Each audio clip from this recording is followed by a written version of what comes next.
Welcome to another news. I'm Geoff Brady. Media coverage of the September 11, 2001 attacks set a precedent in how lies, deception, propaganda, and willful blindness failed to cover up the largest false flag in world history. We were all subjected to groupthink, a biased data collection, and diversions from a reality that at the time few people were able to truly see. For example, it took 6 years for experienced engineers to break through the programming and physically time the collapse of World Trade Center Building 7 with a stopwatch. Consider the power of media programming in that it took years for intelligent, self-reliant people to see that they were tricked into trusting the voices who recklessly deceive at a time of peril. I think it's starting to slowly change, but society continues to place its trust in the same media that's okay with deliberately obfuscating the truth about, among other things, how the towers turned to powder in midair, a powder that kept breaking down to smaller parts, to the size of DNA, that when inhaled enters directly to the bloodstream. On this show, we've consistently covered the work and research of Dr. Judy Wood for a variety of reasons. They include her years of research and subsequent publishing of the book, Where Did the Towers Go? Evidence of Directed Free Energy Technology on 9/11. It's a 500-page book that brings irrefutable scientific evidence showing that the World Trade Center towers came apart in the air. Another reason was to discuss the Ketam case with Dr. Wood's attorney, Jerry Leaphart, and Andrew Johnson with checktheevidence.com. And another reason is how dangerous it is to be a scientist who isn't afraid to speak truth and discuss related topics, such as zero-point energy system solutions. We live in a country run by elements within its government that have conspired to obstruct and distract from the scientific evidence compiled by Dr. Judy Wood showing how 2 110-story buildings were disintegrated by directed energy. As you'll hear in this next hour, it's likely those contractors who manufacture and wield directed energy weapons didn't count on Dr. Judy Wood to follow scientific evidence that led her right to their doorstep. Voices include past guest Dr. Judy Wood, Andrew Johnson, Dr. Wood's attorney Jerry Leaphart, Professor Eric Larsen, and WBAI listeners. Let's have a listen. Well, for me, I grew up without a television. I grew up observing things a lot, and one of my peculiarities is that when my eyes and ears don't agree, I just shut off my ears. Science fraud in the classical sense that you phrase the question so that you do not have to answer that which you are charged with answering. And as I started looking into this, I discovered the towers did not burn up, nor did they crash down. They turned into powder in midair. How do I know that? Well, if it crashed down, you'd have a pile of debris remaining, a huge pile of debris. 2 110-story buildings, that didn't happen. If it crashed down, you'd have a seismic signal that would show that. That didn't happen. And Dr. Judy Wood, however, she doesn't go beyond the fact of her proof. Her proof is that the 9/11 made use of directed free energy technology. And she asks, are we going to use it or are we going to be destroyed? So the significance is enormous. It's a moment of a change, of not just historical change, but of earth change. It's one of the moments when the human race has a possible chance, has a real chance of saving itself from itself, and it also has the opportunity not to do so. The biggest thing I began with was the timing issue. If you imagine 9 out of every 10 floors is totally gone. These were overestimating the damage. You just had 1 out of every 10 floors, and then you go to, collapse these. That the top floor gets, 10 floors of picking up speed, and then as we saw, it just turns to dust, it goes splat. And then let's say that there is enough energy to start the next one moving. There isn't, but let's assume there is. Okay. And you do this kind of leapfrog thing, and you find out that would take 30 seconds. And if it went floor by floor, it's just the timing alone, it would take 100 seconds. And I actually presented this at an engineering conference in 2006. The folks in the audience at the end, someone stood up, and these are engineers, stood up, pulled out his pocket watch, and said, "Run that video again, I want to time it." Somebody on the other side of the room said, "Well, okay, so it's not 10 seconds, it's 10.2 seconds, or it's 11.1 seconds. That's a long way away from 100 seconds. The guy with the stopwatch got a sad look on his face, and jaw kind of dropped, and he goes, "You're right." And reluctantly put his pocket watch away and realized something here was wrong with the story. Dr. Wood, I want to ask you about that specifically. What is it? Here we have engineers that had to get a watch and time it with the film, and this is 2006, 5 years later. Why does it take 5 years for this level of observation to occur? Oh, and they wouldn't have seen it if I hadn't presented this at the conference. They were really not paying attention, even back in 2006, to the timing of it. It would have been 100 seconds. Right. I mean, this is something which really switched me on initially, was when I saw the timing explained in another video, and the free fall issue is, or shouldn't really call it free fall, but the time of destruction, which you can sort of loosely describe as free fall. That's what alerted me to the problem. And so many people. I have another friend, for example, who I reference when I tell these stories. He teaches chemistry at a high school, as you would say. We call it a secondary school.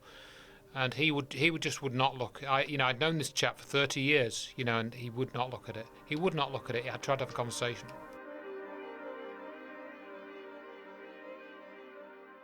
On that day, when I was in the faculty conference room, watching the replays over and over again on the big screen TV in there, and looking around the room like, doesn't anyone else see what I'm seeing? And folks were so mesmerized and pulled in by whatever was going on. And I, for some reason, wasn't pulled in by it. Not used to, watching television. There's some kind of difference going on there. But I felt very, very alone. So I saw a building coming apart, unraveling like a sweater. And these people didn't see it. Well, is something wrong with me, or is it with them, or what's the difference? And I went up to my office and started making calculations. And I kept looking for what the difference was, and I couldn't find it. But unlike most people, I don't agree with the bandwagon because it's the majority. I have to know the reason. Problem solving, groupthink, and then the implications. Any one of those things will prevent the person from seeing what's before them. But let's focus on the problem solving. So it's any of these three things that really cause people to not see what is being shown on TV and say, what? Okay, with the problem solving skills, let's start out. If I tell you the answer is 27, am I right or wrong? No one would really. No one would know. Right, because you need to know what the problem is I'm solving. If I tell you the answer is 27, the answer to what? You have to understand what the problem is that I'm solving in order to understand if it's a right or wrong answer. So if you just give someone the answer, and people in our culture, maybe it's partly human nature, tend to start with the answer and work backwards, and they cherry pick the data that'll feed to the right answer. When it comes to 9/11, it becomes very important to first define the problem. Getting the steps in the right order, and it's all about the order. And I'll give another analogy. If someone tells you the numbers 4, 5, and 3, well, if you add 4 and 5 and multiply them by 3, or if you add 4 to the multiplication of 5 and 3, you get different answers. It's the order of those steps that becomes important. Okay, and with 9/11, the typical thing people start out with is a theory, and then they go looking for the data to support it. So if you say, let's say it's with the various theories, it's fire or it's thermite or it's dynamite or nukes or mini nukes or one of those, then they go collect the data that supports whatever their theory is.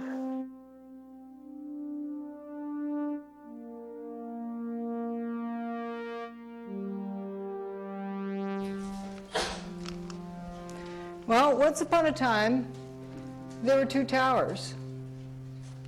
Then they went away. That material there is all that was left of that building. That's building 3. A lot of people overlook that building. And this is the remains of Tower 2, about the lobby size down there.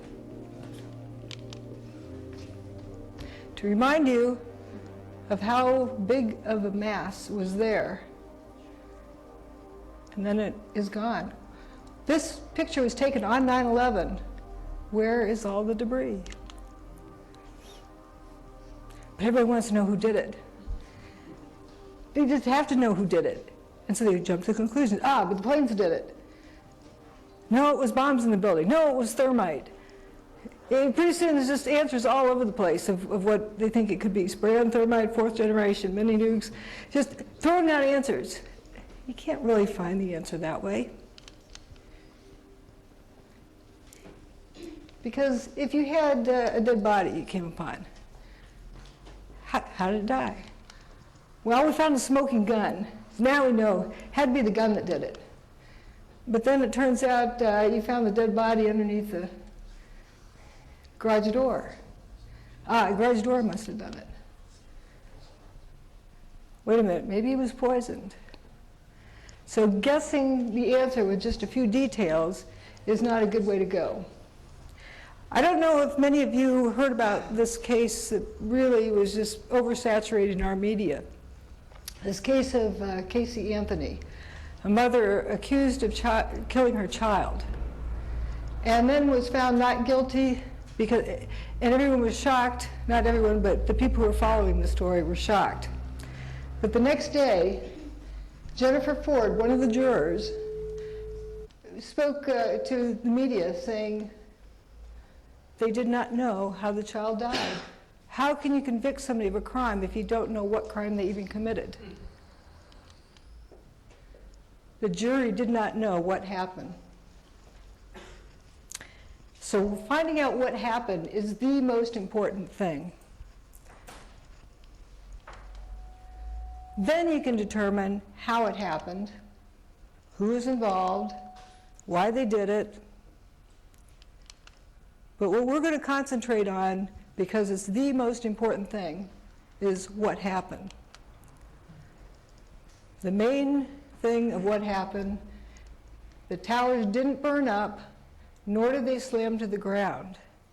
They turned into dust in midair. How do we know that? Wait, does that look like a collapse to you? We were told it was a collapse. We were basically brainwashed into reacting to this picture like flashcards. Memorize the word collapse when you see this. But that's not a collapse. If they had hit the ground, if they had slammed into the ground, there would be over 1 million tons of debris piled up on the ground. But that didn't happen. If they had slammed to the ground, Manhattan would have been flooded because the bathtub, which holds out the Hudson River, would have been ruptured. We'll talk about the bathtub a little bit more. And that didn't happen. And if they'd slammed to the ground, the seismic readings would have recorded 2 500,000-ton buildings slamming to the ground, plus a 230,000-ton building slamming to the ground. And that didn't happen. So we first are going to determine what happened by looking at these 3 main areas, and then there's a whole host of other areas we'll look at as well. So here we have what was left after the towers went away. Only buildings with a WTC prefix were destroyed that day. Really, hardly anything else was even scratched. A few damaging things here and there, but nothing catastrophic that couldn't be repaired. That's all that was left of the North Tower. North wall, the south wall, and a little bit of stairwell B. Now the towers were steel structures with aluminum cladding on the outside. Well, you see a few pieces of aluminum cladding laying around. Yeah, you get a steel piece there. But right in front of the front door, why don't you have piles of steel structure? And there's this ambulance in pretty much pristine condition. Maybe the door got done a little bit, but I don't see any big piece of steel clobbering the top of it. And we know the park ambulance is at ground level, not up in space. So that's ground level.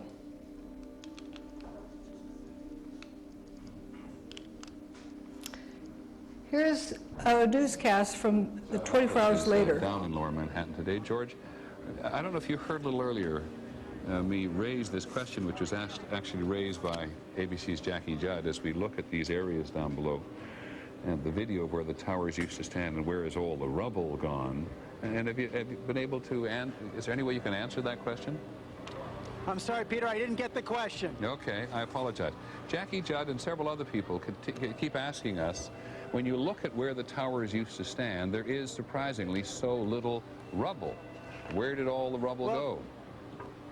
It's a very good question, Peter, and I have asked some people who've been doing some of the rescue and recovery work this morning. If you look behind me, you can see the very remains, the skeletal remains of the World Trade Center.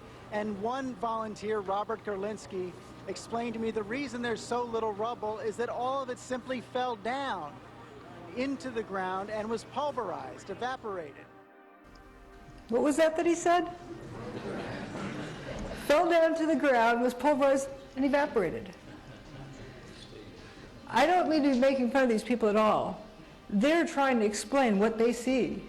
They don't see enough debris. And they're trying to come up with some explanation as to where the building went.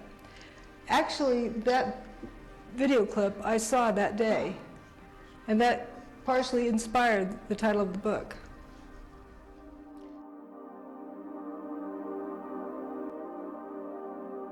If it crashed down, landed on the bathtub, you'd flooded Lower Manhattan.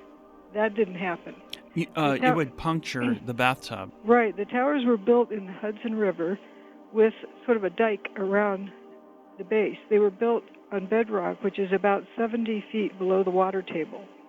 So there's this dike that holds out the Hudson River. And if you drop two 500,000-ton buildings onto that dike, you'd have broken it. As a matter of fact, a couple of days after 9/11, when they brought in earth-moving equipment to help with the cleanup, that earth-moving equipment damaged the bathtub.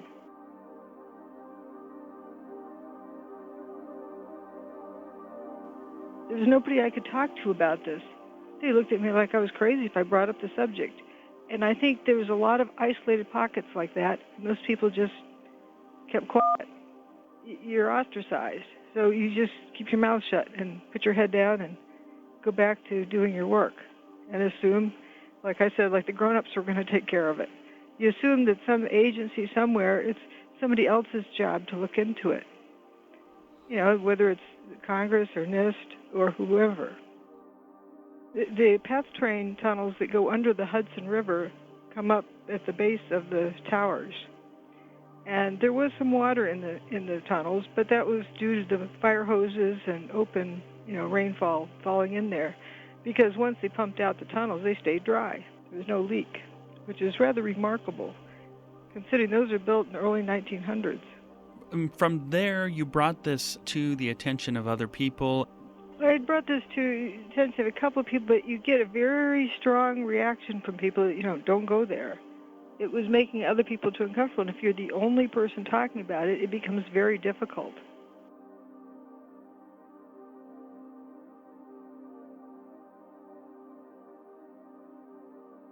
I wanted to ask you about defining the subtitle of your book. It's evidence of directed free energy technology.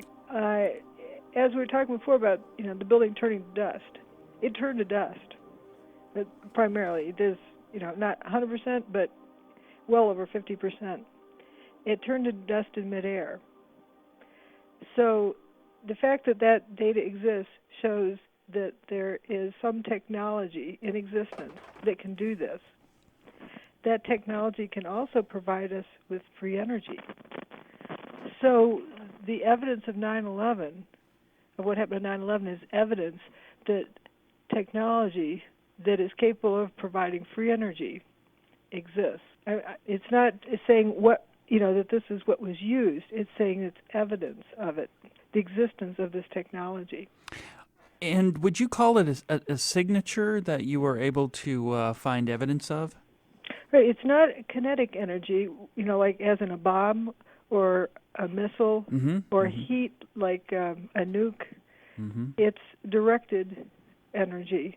It's energy. Energy can be directed or manipulated in matter to cause it to do something else. Gotcha. And it's done without heat and done without, like, a hammer hitting something. We're going to go to the first call. Good evening, Dr. Wood. It's always a pleasure to hear you. I especially enjoyed the event from London where you had lots of skeptics. You seem to be such a Gaia energy that America needs to hear more of you because you make sense, you doubt, you question, you represent everything about the old school of education, which is being sort of chartered out. And America is very, very grateful. I'm sure the world is grateful for your type of intellect and your ability to parse out and question, especially authority. Wow. Well, thank you. My book was written to empower the reader to be able to understand things for themselves. And the greatest compliment I got on the book was that it is a short course in critical thinking. Go ahead, caller. Okay, I'm curious. Dr. Wood is saying that none of the technology known today could have done what was photographed and put on the news to the towers. I'm not talking about what was photographed and put on the news. I'm talking about what happened on 9/11. The evidence of what happened. Technology that can do that is not in the public domain, but it is known. Like Nikola Tesla had done this, and several others along the way, but it's not really advertised in public that much. Okay, you have to look for it. You mentioned Tesla? Yeah, and there's Thomas Townsend Brown, and there's George Pigott, Ed Leedskalnin, and there's a number of people through history, and John Hutchison. In April of 2007, Dr. Judy Wood and Connecticut attorney Jerry Leaphart filed a Ketem complaint against contractors such as Applied Research Associates, or ARA, who were among the groups tasked to produce the reports. Parts of Dr. Judy Wood's book, titled Where Did the Towers Go? Evidence of Directed Free Energy Technology on 9/11, were submitted as evidence in this case. This evidence shows that both towers turned to dust before a gravity-driven collapse was possible. It's critical to understand that this evidence can't be explained by thermal or kinetic destructive mechanisms. Her case highlights that defendants, such as ARA, are developers or manufacturers of directed energy weapon systems or components. Therefore, it would be a conflict of interest in producing a truthful report. Dr. Judy Wood's research shows that directed free energy technology exists. Destructive directed energy technology also exists and is now loaded on military aircraft and used to destroy targets on the ground, among other things. That information can be quickly found visiting the Directed Energy Directorate online. Dr. Judy Wood compiles a book of scientific evidence showing irrefutable proof that the towers turned to dust in the air by a directed energy weapon. Yet the companies that develop directed energy technology claim the towers collapsed in their report issued by NIST. What kind of twisted freak show irony is this? And why is it okay to ignore it? Open your ears and listen carefully for the serpent songs being sung, suggests past guest Professor Eric Larsen. He wrote the foreword and edited Where Did the Towers Go? He is the author of many books, including The Skull of Yorick, The Emptiness of American Thinking at a Time of Grave Peril, Studies in the Cover-Up of 9/11. Professor Larsen characterized the mainstream media as a pus-filled sack of poison that turned to a source giving half-truths and lies, treacherous lies of omission that have long-term consequence. Imagine what could have happened if Dr. Wood's book became a #1 bestseller. What if her book had gained traction back in 2007, and it launched a worldwide shift in consciousness about the events on that day? Somehow the fog of cognitive dissonance lifted and the scientific evidence presented in her book was absorbed by people in positions of authority, responsibility, and power, and then these people chose not to follow lies of murderous, plotting tyranny. They stood against the intimidation. They rejected and exposed the real lies.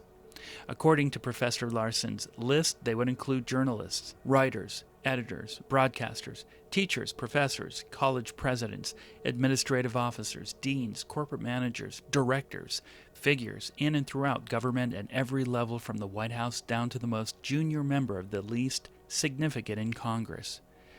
Dr. Wood's work might have been celebrated in exposing one of the biggest cover-ups known to the human race. There might even be statues in public places commemorating the work of Dr. Judy Wood.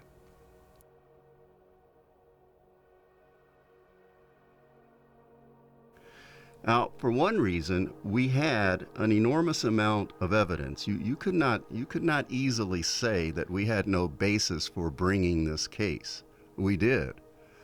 One of the more interesting pieces of evidence that we had was, in addition to the letter from Catherine Fletcher, we also had a letter from the United States Directed Energy Directorate located in Albuquerque, New Mexico.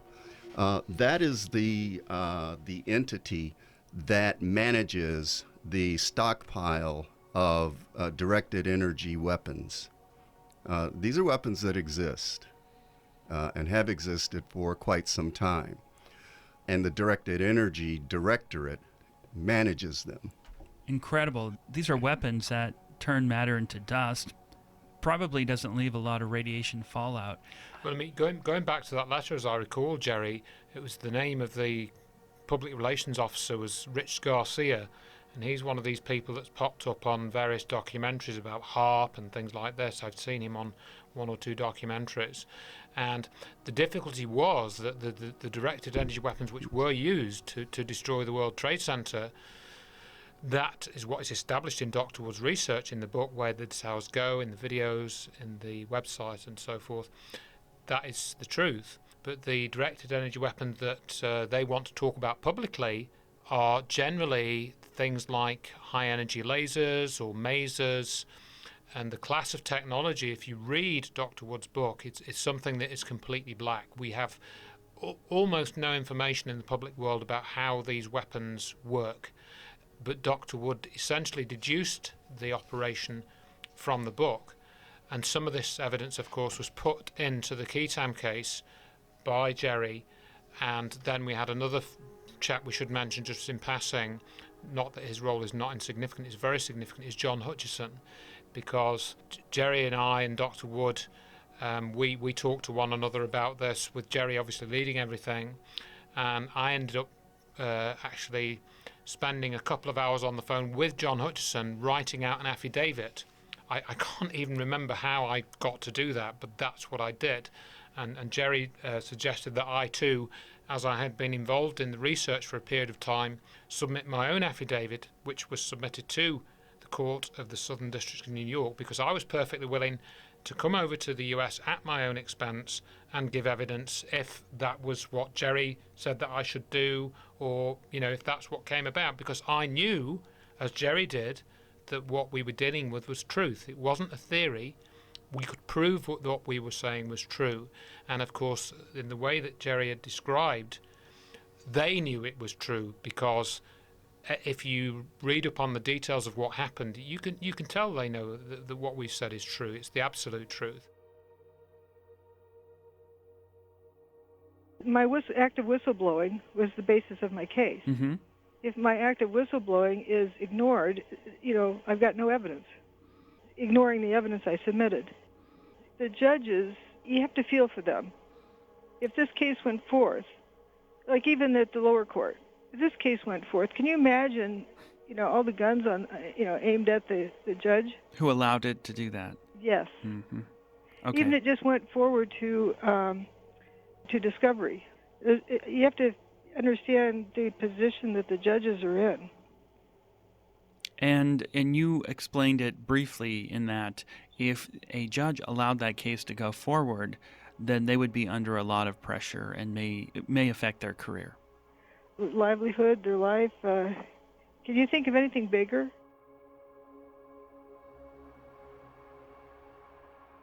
After the lower court decision, we appealed it to a higher court.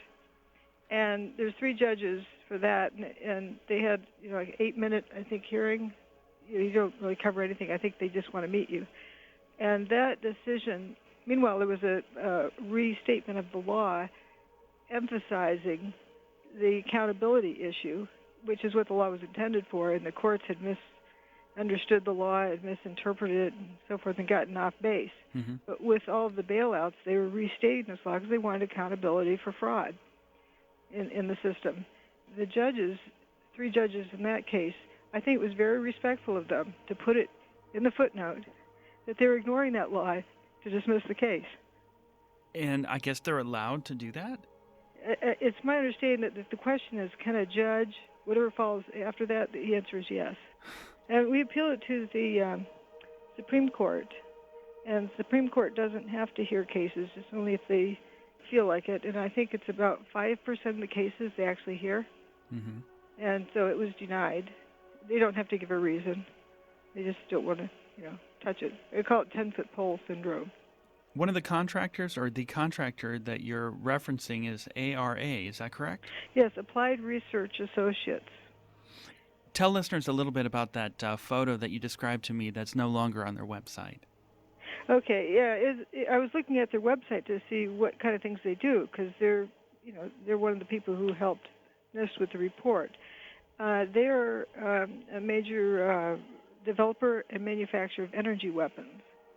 And on their website, I found a set of 6 images, and one of those was a drawing that you could tell just where it was. It looked just like you were standing northwest of the Vesey West Street intersection, looking south. There's this building right where Building 6 had been that had a chunk missing out of it, and little to no debris. There's what looked like Building 3 with the that bent silver appearance with the same kind of spacing, that tall spacing right at the top before you get to the even window spacing. It almost looked like, gee, you wonder, what are they trying to tell us here?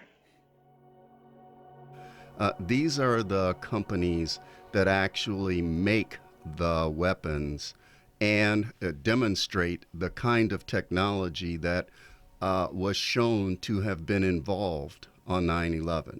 By Dr. Judy Wood. By Dr. Judy Wood, correct. So that to us was just the straw that broke the camel's back. You have NIST pretending that they don't know what happened and are not therefore investigating it. The companies that included Science Applications International Corp., SAIC, and ARA, Applied Research Associates. I was the first on record to blow the whistle on the NIST report about the demise of the buildings. And that qualifies me as a whistleblower to file a federal QTAM case. And you don't sue the government, but you sue the contractors who committed science fraud. That's why we termed it as fraud. Another phrase that found support in the law that we relied on was willful blindness. You can't pretend that you are addressing the issue and the question that you're being paid for on the one hand and then turn away on the other as if you did not see it. We've used the term contractors. Well, who are we talking about? Well, basically, we're talking about the cream of the crop of the military-industrial complex. Headquartered in Albuquerque, New Mexico, right next to the military-industrial complex sites. White Sands, the missile testing. This is what they do. They make these weapons. And equally important, they also test the lethality effects, so that if these are the companies that when they see an explosion, that for them is their work. They have to assess and know how to assess the effects of something that has been destroyed by an application of energy of one sort or another. That is what they do. They defrauded taxpayers because they were paid with taxpayer money to help prepare the NIST report and do various models and analysis. And what happened? Of course, with the opposition, the defendants in the case are a significant portion of the military-industrial complex. And they have a bank of lawyers who wants to find any way possible to get this tossed out before it moves forward to discovery. They try every, thing possible. The judge had various comments. There's a lot of different comments, but some of the ones that I remember are he wasn't going to hear a case about who shot JFK or what landed on the moon. But this case wasn't about those things. For us, it added insult to injury to have this 10,000-page report that explained everything except what happened, and then to have a footnote in the report that literally said, well, we didn't investigate that. The investigation stops at the point that the destruction is beginning to take place. That's what's said in a letter from, the name is Catherine Fletcher. She wrote this letter to Dr. Judy Wood when you were pressing them on this issue, weren't you? And she actually said that we only investigated the events up to the point of collapse, quote unquote. Right, and because that letter was addressed to Judy, that, in our view, made her the original source of the information that is what happened. And we knew who did it because we knew that SAIC and ARA, among other companies, were actually doing the investigation, and they actually led it as in the nature of what is termed public-private partnerships, where a governmental entity that actually has the responsibility to do a task basically turns it over to private contractors and they run it. And SAIC literally ran this investigation and indicated what would be done, what would not be done, what would be looked at, and what would not be looked at. That to us was fraud. This is about fraud. It's not about who done it.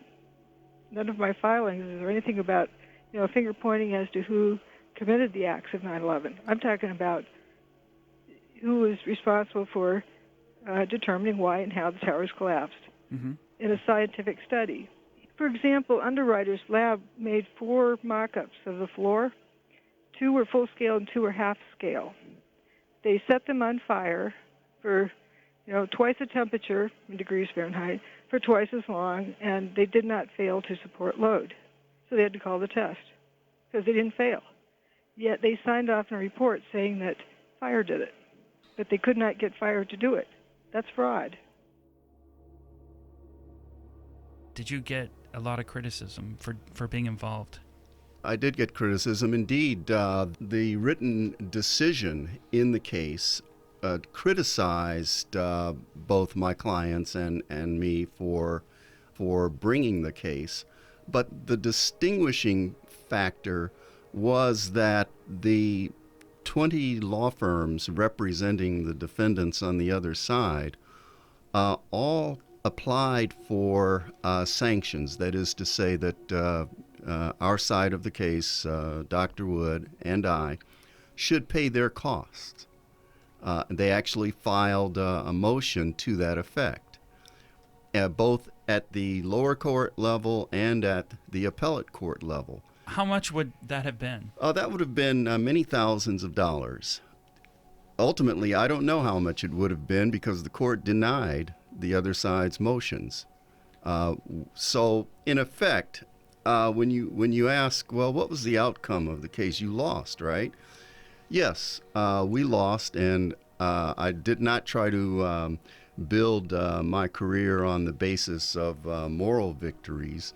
However, in this instance, it was something of a moral victory to be one of the few, in fact, the only one that I know of, the only 9/11 case brought by plaintiffs who were basically challenging the official conspiracy theory explanation. We were the only ones who were not required to pay any costs whatsoever. And the reason is that you can be made to pay court costs if your case is deemed frivolous. Once again, we were accusing SAIC and ARA of knowing that directed energy weaponry destroyed the World Trade Center. That's what our claim was.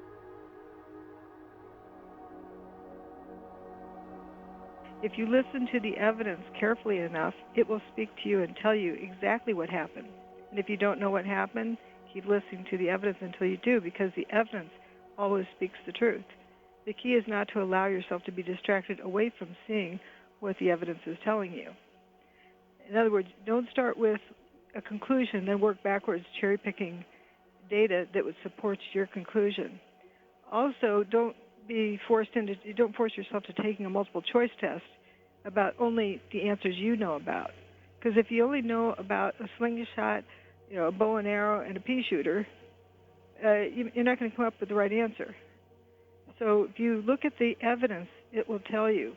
So I began looking at all the different pieces of evidence, and to keep from biasing my observations, when I classify a particular phenomena, if I don't know exactly what it is, I give it a name, like fuzzballs, fuzzy blobs, fumes. If you call it smoke, and you're assuming fire is the source or is the cause. If you say fumes, something generic, you're not forced into assuming the cause. It's a way of blinding yourself, kind of like a double-blind study, but it's a way of keeping from biasing your observations.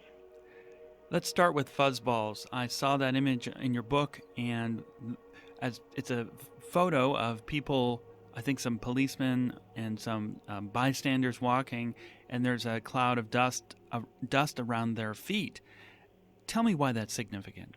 When the building starts to come apart, you see, I call them wheat checks, the outer prefab units of 3 columns wide by 3 stories tall, these steel structures that the building was made out of. You see them flying through the air, trailing dust. It's just coming out heavily. It looks almost like jet propulsion. And that isn't a dirty windowsill. And then you notice the intersection this is falling towards. Afterwards, the intersection doesn't have anything in it but paper and dust. The experience I had, the first bits of information that I saw that had been prepared by Judy Wood, it was a jaw-dropping experience for me. I was trained, my whole adult life as a lawyer to look at evidence and to distinguish what is evidence, what's admissible evidence, and what isn't. And I saw in the material that Dr. Wood was putting together a path through to being able to use admissible evidence. Some of this evidence, quite a bit of it, was going to be admissible. So that's what got me onto that path. And then I also, to this day, I marvel at Dr. Judy Wood's ability and capacity to engage in or to utilize a scientific methodology in coming to conclusions and in doing forensic work. She just, as you get to know her, you do appreciate the intellect, and I also will go a step further and call it genius. I mean, I'll say that as well, because she, quite often if you think you've thought of something clever, she's already thought of it, and probably 3 things further ahead than that. She's, and I said to her last week, you're so far ahead of my thinking sometimes. It just takes me half the time to catch up, and it's true. We're going to go to the next call. Hi, you're on the air with Dr. Judy Wood. Hello. Hello. Yes, I just tuned in late. What is the difference between fusion and fission? Is that some component of this destruction? It could be. Fusion is where you're putting atoms together, or parts, and then fission is taking things apart. But I'm dealing here with the evidence of what happened on 9/11. And there are some similarities with what has been referred to as cold fusion, low energy nuclear reactions. For example, the tritium that was found. The tritium is definitely above background levels, but it's not as sky high as you would expect with like nuclear bombs or leaky nuclear plants. Also, you don't get you don't have your Geiger counter isn't going crazy off the chart. What I was wondering, wouldn't that be detectable by a Geiger counter, that there would then be radiation exposure, or is it only toxic? The toxicity level, the Geiger counter business, that's something else. And the Geiger counters, weren't like off the charts. But there were values like, for example, tritium that were measured that are not normal. It's got a very short half-life. By comparison, it's like 12 and a half years. And so it goes away rather quickly. What is more concerned to be toxic that was going on that day is that the material was breaking down finer and finer and finer until it was the size of DNA, like 1/100th of the size of red blood cells. Inhaling that, it goes right into the bloodstream and probably crosses the blood-brain barrier. Dr. Judy Wood does not have a theory. The Gage group said, we know all about her theories already. Well, they don't. If they're using that word, they don't know about her. Because what her book amounts to, what it offers, and what it is a proof, not a theory. But it's a proof that the towers were destroyed by some form of directed energy weaponry, directed free energy weaponry. And because she can't identify the make, model, and serial number and the location of the presumed origin or source of the weapon, those at least like Fetzer, say, well, it can't be. That's supposition and that's theory. But on the other hand, it is not. And if somebody is shot with a .30-06 caliber bullet and they're dead, and if the police don't know where the killer is, where the weapon is, or what color stock the weapon had on it, or what make of cartridge the weapon fired, that makes no difference. The person is still dead of a .30-06 gunshot wound. And similarly with the towers. What got them was molecular dissociation brought about by the field effects in directed free energy technology. Well, after I tabulated all the different phenomena that I had observed, not knowing what it meant, one day I happened upon this blog where I saw all the same phenomena exhibited.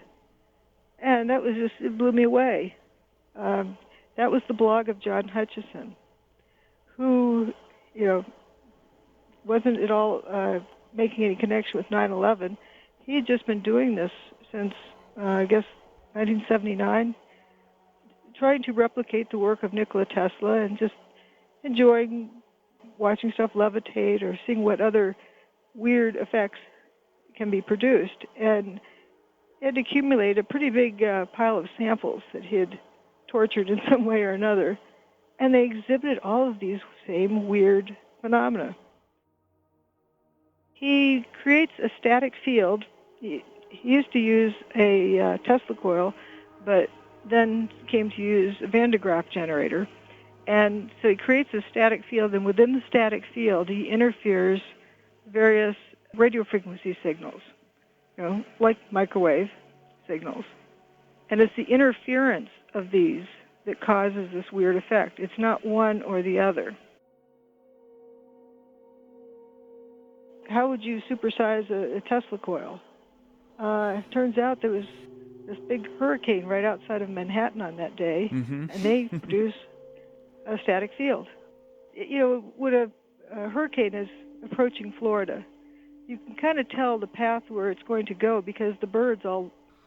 Do you mean that this couldn't have happened unless an energy force similar to a hurricane wasn't nearby? I do not know. But I do know that the hurricanes in such torsional weather systems would produce a static field around them. And that, people who have arthritis talk about feeling the weather changing. They can feel the weather coming. They're feeling the electrical field ahead of the actual storm itself, ahead of the cloud cover. So in the zone outside of what the visible, cloud cover is of the hurricane is a static field.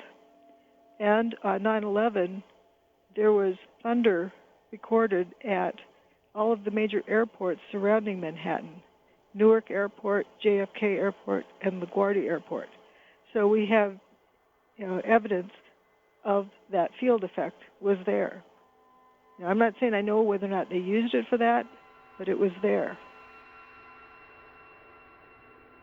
Basically, Dr. Wood had discovered this array of magnetometers data from the University of Alaska, and it shows variations in the Earth's magnetic field, whether it's moving more in a northerly sort of orientation or more in a southerly orientation. There are 6 instruments that the university run, and I think you get greater deflections, greater changes in the most northerly instruments because, of course, the field lines of the Earth's magnetic field become more concentrated as you go towards the North Pole. So she has got a lot of that data in the book, and she then, as you pointed out, she correlates the timing of certain fluctuations in the magnetometer data with the movements of the hurricane, didn't she? So she did. Specifically, she pointed out how the hurricane was essentially making a beeline and moving faster. The path was perpendicular to the east coast. On that day, it made a right turn. It was on the 12th, yeah. And she described it as a train making a hard turn on the rails and creating sparks because of the torsion, the tension in that turn. It registered in the magnetometer, in several of them, during that turn. And that is some kind of evidence to look at as a flux in the magnetic field during geoengineering or a microwave radiation or something using electromagnetics to affect a large storm, to make it turn. I mean, if we can just dwell on that for a minute, because what you're talking about there is basically different forms of energy. If you read the Where Did the Towers Go book, what Dr. Wood documents are these effects which are happening with different forms of energy. There's references, for example, to microwaves, which you just mentioned. There's references to the static field from the hurricane, which of course is the electrical field. And then we've got the Earth's magnetic field. So we've got at least 3 different types of energy which seem to be involved in the events of 9/11. And all of the evidence for that is in Dr. Wood's book. Also, and I got to looking at what do hurricanes do because I accidentally came upon discovering this hurricane. I'd been looking at how the dust went up, and I thought I could get a better look at it from weather satellites. Mm-hmm. I looked at the weather satellite images, and wait, what's this? It's a hurricane. Now, I had no idea there was a hurricane on 9/11, and it went in a straight line towards New York City for 4 days straight. It got up to a Category 3. Mm-hmm. It had more cyclonic energy in the storm system than Hurricane Katrina. Yet the people in Manhattan and so forth were not warned. Now, if that storm system had stalled out for very long at all, you would have flooded Manhattan because it's so low. And it's basically at sea level. So it's interesting that people weren't warned. There was no warning at all? And not that I'm aware of. Not that anyone remembers either. Science, as I say in Part 5, progresses not by argument, but by proof. And those, many who, for whatever their reasons may be, wish to muddle up or obfuscate or suppress or distort Dr. Wood's book and conclusion, are using that as a method, thinking of science as something that is a matter of argument. It's not. It's a matter of proof. Even in the great things that we call still the theory of, the gravitational theory, the theory of evolution, the relativity theory, science uses the word theory in the sense, a very extraordinarily important sense, that literally, philosophically, if you will, the theory of relativity hasn't been proven, but of course it is proven. That is to say, the example of a light switch. If you come into a dark room, turn on the light, and the lights come on, turn the switch, and the lights come on, and you leave and turn the light switch off, and the light goes off, and you do this for 100 days in a row, you're going to conclude the light's going to come on when you switch the switch. By what method? This is by inductive reasoning. If you say to someone, that's then a theory, that the light's going to come on. Well, indeed, it is a theory, because maybe the light won't come on. But scientifically, it's valid because in lieu of anything else happening, like the circuit wearing out, a wire getting frayed, or the bulb burning out, it will indeed come on. People are taking this up as a means by which to attack large proofs of a scientific nature. So the ignoring of evidence is the key means by which to distort or ignore this proof. But the book is a proof. Free energy exists. This is why, too, I've called these essays Dr. Judy Wood and the Future of the Earth. Our very future, our survival, depends on whether we can harness free energy and thus escape the murder of the Earth that we're so far embarked on at this point. And as long as she's, for whatever the reasons people may have, they're multiple, I'm sure, but suppressing Dr. Wood's work is to suppress the most important thing that we've come scientifically to see or know since Copernicus and Galileo. There is a strong statement, but it's a true one.